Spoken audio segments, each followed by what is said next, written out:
새 생명을 창조하는 구속. 고린도전서 2장 14절. 육에 속한 사람은 하나님의 성령의 일들을 받지 아니하나니 이는 그것들이 그에게는 어리석게 보임이요. 하나님의 복음은 복음을 필요로 하는 마음을 창조합니다. 만일 우리 복음이 가리웠으면 불량배들에게 가리워진 것입니까? 아닙니다. 망하는 자들에게 가리워진 것입니다. 그 중에 이 세상 신이 믿지 아니하는 자들의 마음을 혼미케 한 것입니다. 대부분의 사람들은 스스로 도덕적인 양심을 느끼지 못합니다. 그러나 하나님은 하나님 자신을 드러내심으로써 인간 스스로는 절대로 의식할 수 없는 어떤 필요를 그들 속에 창조하십니다. 예수님께서는 구하라 그러면 너희에게 주실 것이요 라고 말씀하셨습니다. 하나님께서는 사람이 구하기 전에는 주실 수 없습니다. 이는 하나님께서 주지 않으시려는 것이 아니라 그리스도의 십자가의 구속과 관련한 모든 것은 오직 구해야 주시는 것으로 정하셨기 때문입니다. 오직 우리가 구할 때 하나님께서 역사하셔서 우리가 구하기 전에 존재하지 않았던 것을 창조하십니다. 구속의 내면적 실체는 항상 강조됩니다. 구속은 우리 안에 하나님의 생명을 창조하고 그 생명에 속한 모든 것들을 창조합니다.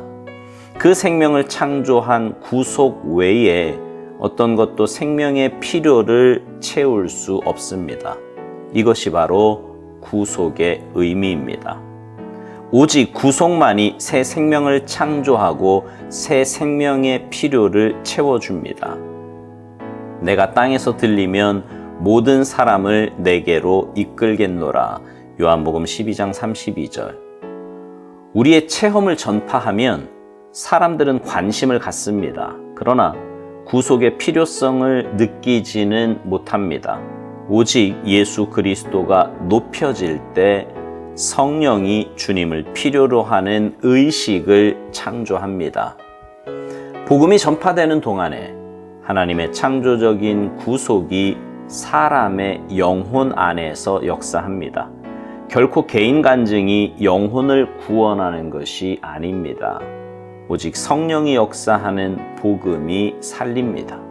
살리는 것은 영이니 육은 무익하니라. 내가 너희에게 이른 말이 영이요 생명이라. 요한복음 6장 63절.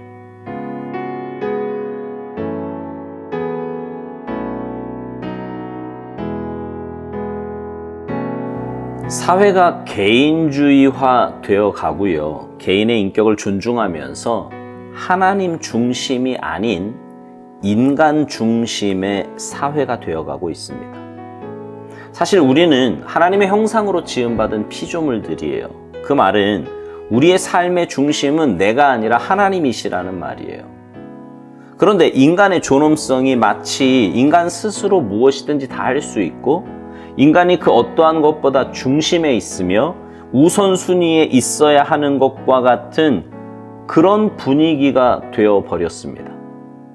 그러다 보니 하나님을 위해 헌신도 또 온전한 순종도 마치 내가 받아야 할 존엄성을 내려놓고 희생당하는 것처럼 착각하게 돼요.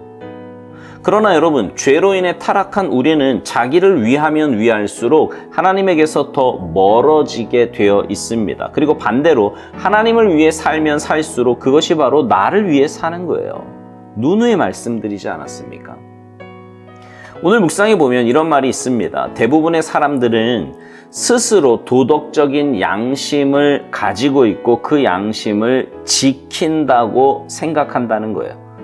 따라서 복음의 필요성을 전혀 느끼지 못한다는 거지요. 그러나 하나님은 하나님 자신을 드러내심으로써 인간 스스로는 절대로 의식할 수 없는 어떤 필요를 그들 속에 창조하신다는 것입니다. 그렇습니다. 좀 전에 말씀드린 것과 같은 사회 분위기에서는 인간이 자신의 실존을 올바로 깨닫기란 결코 쉬운 일이 아닙니다. 자신의 실존을 올바로 깨닫지 못하니까 구원의 필요성도 하나님의 은혜도 필요 없다고 생각하는 거지요. 남에게 피해 안 주고 자기만 착하게 살면 된다, 이렇게 생각하는 겁니다.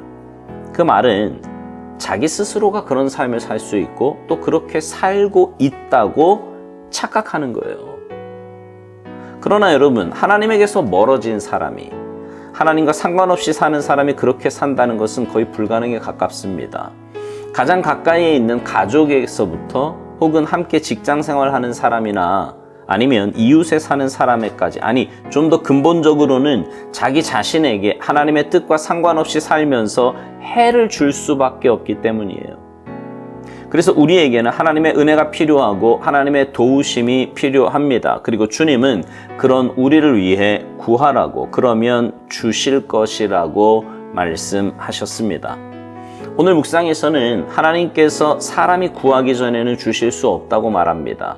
이는 하나님께서 주지 않으시려는 것이 아니라 그리스도의 십자가의 구속과 관련한 모든 것은 오직 구해야 주시는 것으로 정하셨기 때문이라고 말합니다.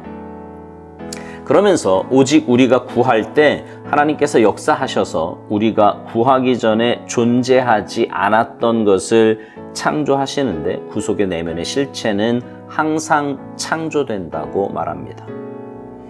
우리는 우리 스스로 새 생명을 창조하거나 새 생명의 필요를 채울 수 없습니다. 묵상에 나오는 말대로 오직 구속만이 우리 안에 하나님의 생명을 창조하고 그 생명에 속한 모든 것들을 창조하는데, 그 구속과 관련한 모든 것은 우리가 간절히 사모하는 마음을 가지고 주님께 구해야 하는 거예요. 쉽게 말하면 이런 겁니다. 우리 안에 있는 죄성으로는 우리가 양심을 지킬 수도 또 선하게 살 수도 없습니다. 아무리 인간이 선하게 살려고 노력을 한다고 해도 상황이 주어지고 여건이 주어지면 넘어질 수밖에 없는 것이 인간의 연약함이에요. 오직 주님께서 내 안에 새로운 생명을 창조하시고 불어넣어 주셔서 하나님께서 주신 그 새 생명을 가지고 살아갈 때 가능합니다.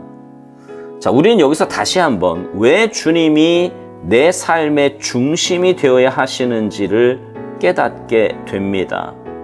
말씀을 알면 알수록, 주님 앞에 서면 설수록 자신의 무능함과 연약함과 더러움을 깨닫게 됩니다. 그래서 더 겸손하게 하나님의 은혜를 구할 수밖에 없고 주님만 바라볼 수밖에 없는 거예요. 묵상 마지막에 보면 이런 말이 있습니다. 우리의 체험을 전파하면 사람들은 관심을 갖는다는 겁니다. 그러나 구속의 필요성을 느끼지 못한다는 거지요. 오직 예수 그리스도가 높여질 때 성령이 주님을 필요로 하는 의식을 창조한다는 겁니다. 그러면서 복음이 전파되는 동안에 하나님의 창조적인 구속이 사람의 영혼 안에서 역사하는데 결코 개인 간증이 영혼을 구원하는 것이 아니라 오직 성령이 역사하시는 복음이 살린다는 거예요. 우리가 복음만 전하고 주님만 높여야 하는 이유가 바로 여기에 있습니다. 복음만 전할 때 성령님께서 그 마음을 만져주세요.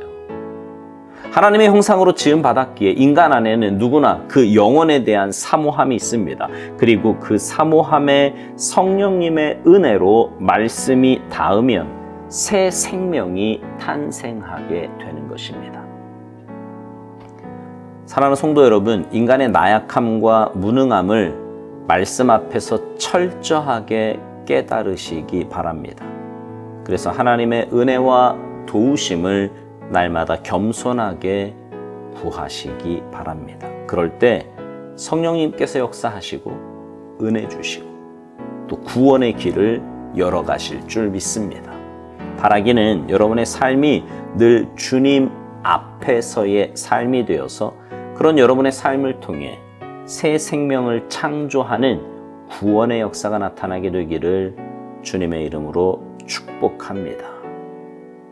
아멘.